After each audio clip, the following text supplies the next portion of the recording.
Om Swastiastu. Perkenalkan, nama saya Arif Manggilang Rawijaya dengan NIM 2415613031, nomor absen 9. Di sini saya akan menjawab pertanyaan-pertanyaan UAS Sistem Informasi Akuntansi. Oke, baik. Yang pertama, saya mengambil kasus pemalsuan laporan produksi dari PT Sentosa Baja.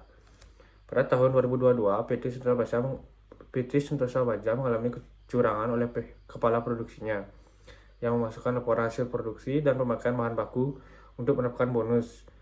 Jumlah produksi lebih-lebihkan, barang cacat dicampur agar terlihat sesuai target, dan sebagian bahan baku dijual diam-diam. Akibatnya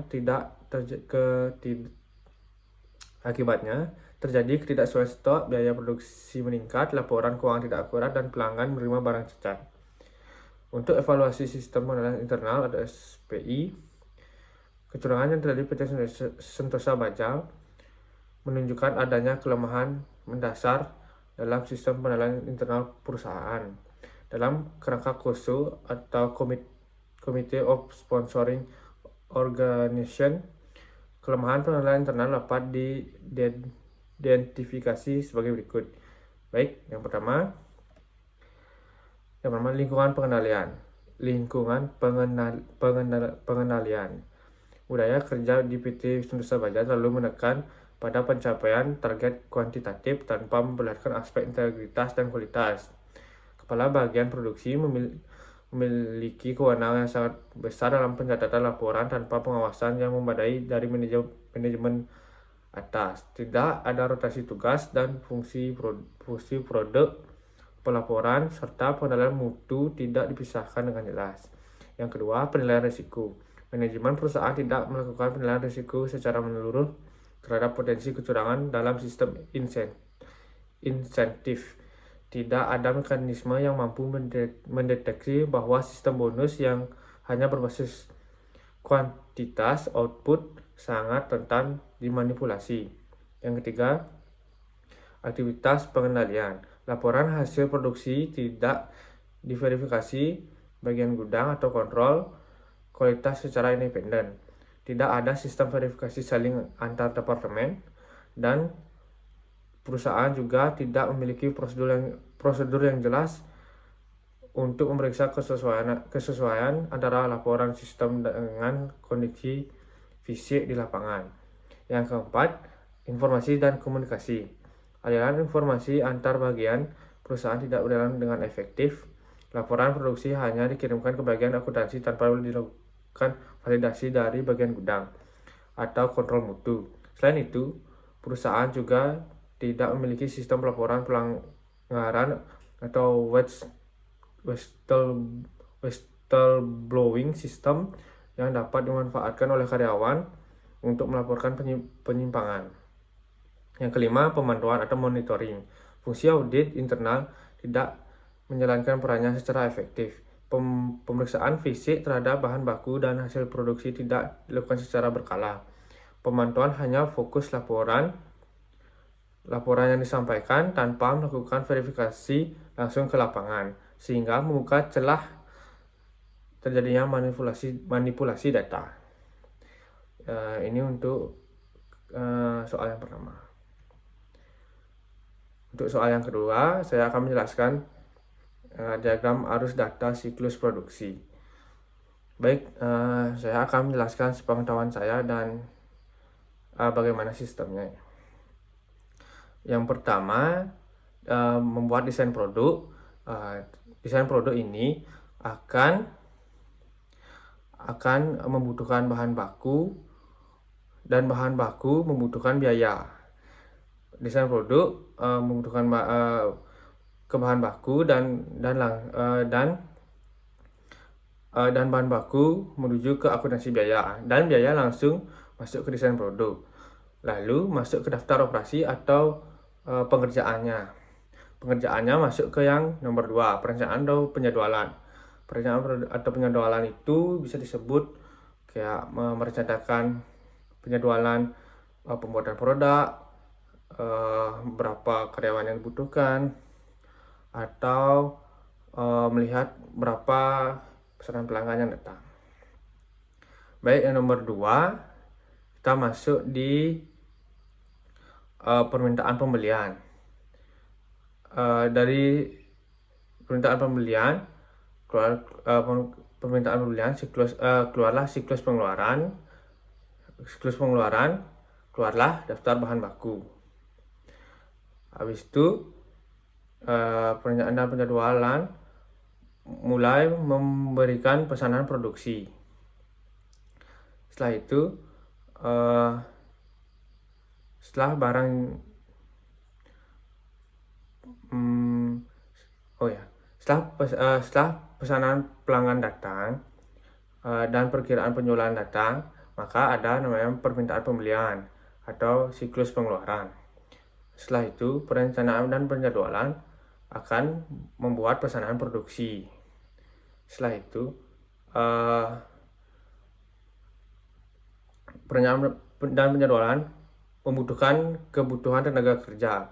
Nah, siklusnya muncullah siklus atau proses siklus manajemen sumber daya atau pengajian manusia atau tenaga kerja yang diperlukan.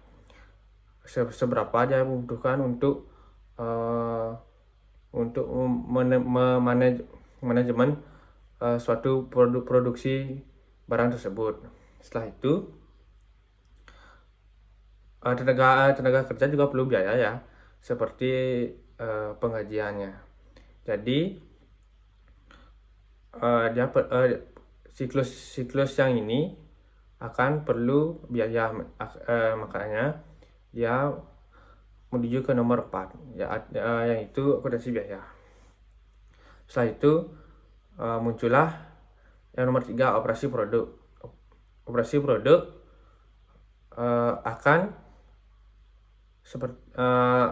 akan membutuhkan seperti biaya bahan baku dan overhead. Biaya bahan baku otomatis dia akan masuk ke nomor 4 di akuntansi biaya. Nah, akuntansi biaya ini akan menjadi sistem terakhirnya. Dia akan membuat harga pokok produksi atau sistem buku besar dan pelaporan.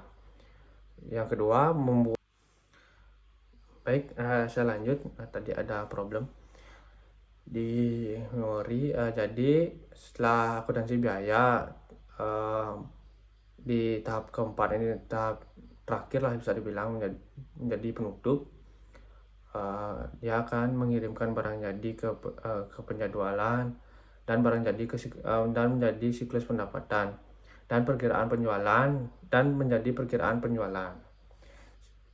Segitu saya bisa menjelaskan tentang diagram arus data siklus produksi ini. Sebenarnya simple untuk menjelaskan ini, dari membuat desain produk, bahan baku, dari bahan baku membuat desain produk. Habis itu dia perlu biaya, dia masuk ke akuntansi biaya mengeluarkan biaya. Habis itu dia akan ke daftar operasi atau pembuatan mulai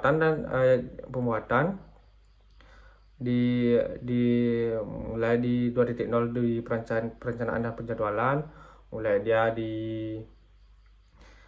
Akhirnya dia mulai melihat di pesanan pelanggan, perkiraan pesanan pelanggan. Habis itu dia akan ke permintaan pembelian. Permintaan pembelian mengeluarkan siklus pengeluaran mengeluarkan daftar bahan baku. Setelah itu dia membutuhkan tenaga kerja.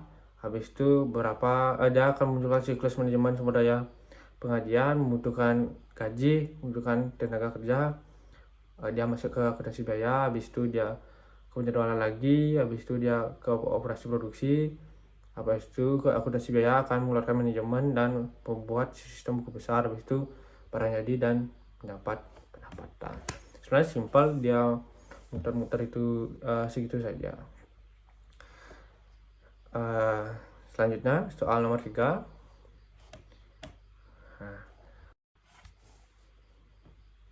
Baik, Di sini saya akan menjelaskan flowchart penjualan kredit atau penerimaan gudang. Saya akan menjelaskan flowchart penjualan kredit dari tugas sebelumnya. Baik, di sini saya akan menjelaskan yang pertama dulu, oval ini mulai atau prosesnya, memulai suatu flowchartnya. Yang bulat ini departemennya, yang persegi panjang ini untuk prosesnya, yang persegi panjang yang bergelombang ini untuk dokumennya, yang N ini atau segitiga berbalik ini untuk mengarsipkan dokumen sementara, untuk mengarsipkan dokumen sementara atau mati, atau bisa disebut dia sudah segitu saja prosesnya gitu. Baik, ada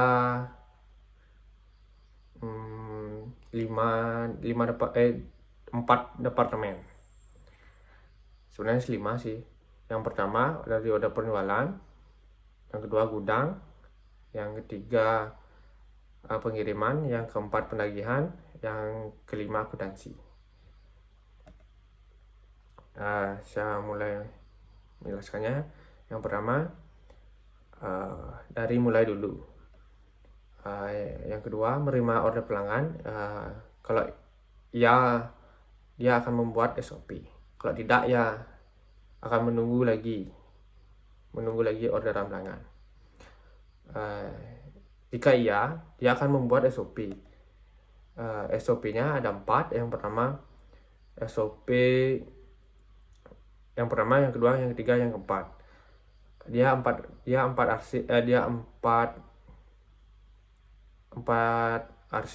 arsip atau 4 slop bisa dibilang.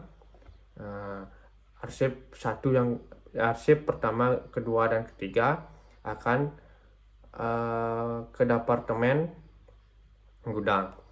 Yang keempat, yang SOP yang keempat akan ke penagihan. Lanjut ke gudang. Atau nomor 2, menerima SOP yang pertama. Dia akan mengkonfir, sales akan mengkonfir kalau ada pelanggan, atau kalau ada penerimaan, menerima order dari pelanggan. Sales itu akan mengkonfirmasi. Dia akan menyiapkan barang dari rak dan membuat surat pengantar atau SPB. SPB yang pertama akan menuju ke nomor 3 atau ke departemen yang ketiga atau pengiriman.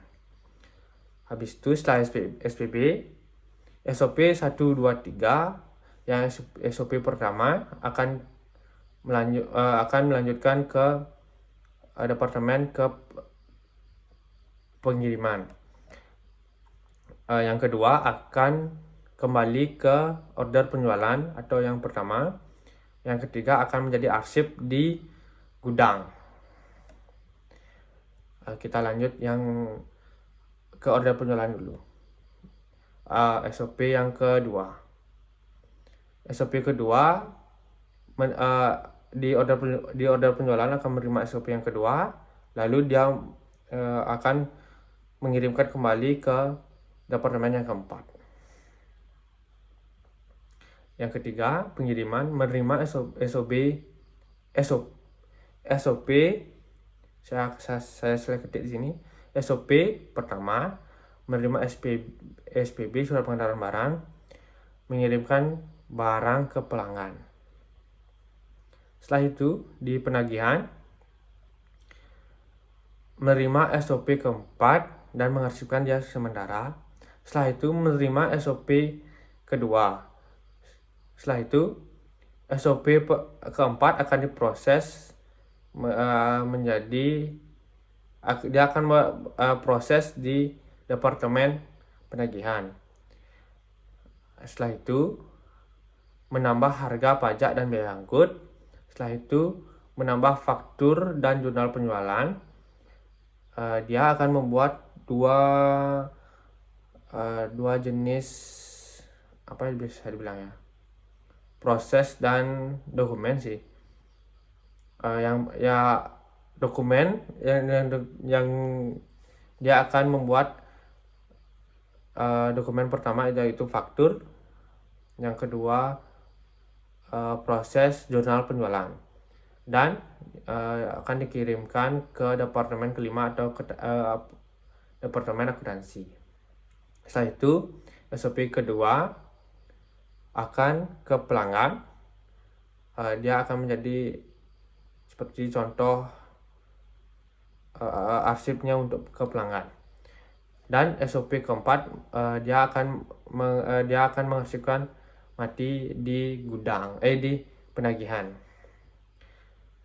Yang kelima, departemen yang kelima akan menerima faktur, membuat jurnal penjualan dan mengarsipkannya di akuntansi, membuat surat penagihan, dia akan mengarsipkannya di akuntansi, dan selesai. Segitu saya bisa menjelaskan flowchart pengeluaran kredit. Selanjutnya, soal selanjutnya, siklus pengembangan sistem. Siklus pengembangan sistem ini akan berulang-ulang. Yang pertama, perencanaan atau planning. Tahap awal yang menentukan tujuan dari sistem yang akan dikembangkan melibatkan identifikasi kebutuhan bisnis, perencanaan anggaran, jadwal proyek, dan alokasi sumber daya. Yang kedua, analisis. Pada tahap ini dilakukan pengumpulan dan analisis kebutuhan pengguna, user requirement. Tim menganalisis masalah yang ada pada sistem lama dan menetapkan spesifikasi kebutuhan untuk sistem baru.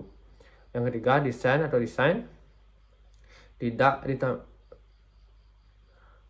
Meskipun tidak terlihat pada gambar, tahap desain biasanya mencakup perencanaan arsitektur sistem, struktur database, serta tampilan antarmuka pengguna.